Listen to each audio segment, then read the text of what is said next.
Ես այս ակցիայի կազմակերպիչներից մեկն եմ, ուզում եմ հաստատել, որ մենք պատրաստ ենք միջանցք տրամադրել շտապ օգնության մեքենայի և բժշկական օգնության համար։ Արցախը Հայաստանին կապող ճանապարհին էկոակտիվիստ ձևացած կանանցից է։ Ստում է, թե կարող էին շտապ օգնության մեքենաներն ու բժշկական օգնություններն անխափան մտնել ու դուրս գալ Արցախից։ 10 ամիս տևած շրջափակման ընթացքում մարդիկ զրկված էին սնունդից, էլեկտրաէներգիայից, գազամատակարարումից, իսկ հիվանդանոցներն աշխատում էին օր-օրի սպառվող դեղամիջոցների պայմաններում։ Հայաստան եկած կեղծ էկոակտիվիստը ցավի նոր չափաբաժին է փոխանցել արցախցիներին։ Դա մեզ համար էր շոկ։ Հայաստանի կառավարության կողմից ոչ մի արձագանք չեղավ, այսինքն տարբերություն չկա, ով կգա Ադրբեջանից։ Երևի սատկած թռչուններ ա բերել հետը, որ էկոլոգիայի աղտոտման մասով ակցիա կազմակերպի։ Միգուցե ինքը օգնի ազատվել ծանր ու կեղտոտ օդից։ Ինձ համար սպասելի էր, նման թրքասեր, թրքահպատակ իշխանությունն ամեն ինչ անում է, որ մեզ ցավեցնի։ Ես, որպես արցախցի, որ պիտի ապահով զգամ մայր հայրենիքում, բայց կացի անպաշտպան, հենց Հայաստանում, քանի որ Հայաստանն է ընդունել իրեն, ավելին դիմավորել արցախցին, քննարկել թեմաներ։ Ադրբեջանցիները հայկական մամուլում շրջանառվող գնահատականներին ի պատասխան սատարող գրառումներ են արել Դիլարա Էֆենդիևային հերոս կոչելով։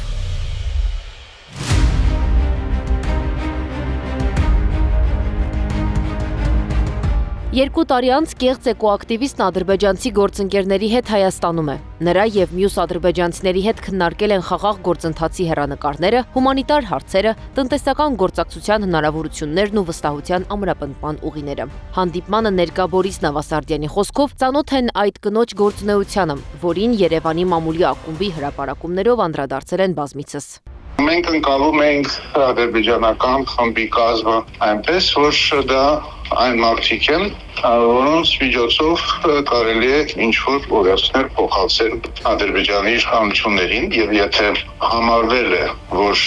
հենց այդ կազմը պետք է գա եւ հենց այդ մարդիկ, ուրեմն մենք դա ընդունել ենք։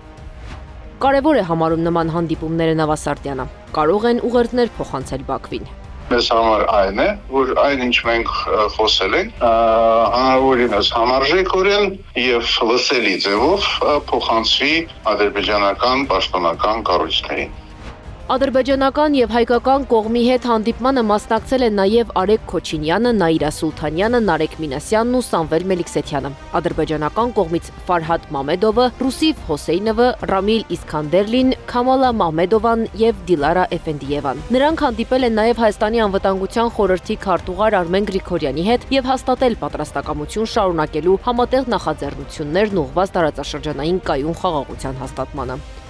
Տվյալ անձին Հայաստան ուղարկել է եւ խաղաղության վերաբերյալ ինչ-որ քննարկումների մասնակցել է, հստակ հասկացել ենք, թե ինչ միտք է պարունակում եւ կարող են մեծ ջանքեր չգործադրել այդ միտքը հասցնելու հայ հասարակությանը, որովհետեւ ամեն ինչ առավել քան պարզ է։ Արցախցիների հիշողության մեջ Դիլարա Էֆենդիևան կմնա որպես կեղծ խաղաղության խորհրդանիշ, այն կնոջ կերպարը, որը կանգնած էր շրջափակման դարպասների մոտ։ Եվ այսօր, երբ նա Երևանում է, շատերի համար խաղաղության մասին խոսելը թվում է կեղծ ու անիրական։ Անի Աբաղյան, Անդրանիկ Մանսուրյան, ABC Media։ Բաժանորդագրվեք YouTube-ի մեր ալիքին, հետևեք մեզ Facebook-ում, Telegram-ում, Instagram-ում, WhatsApp-ում և TikTok-ում կամ այցելեք 3w abcmedia.am պաշտոնական կայք։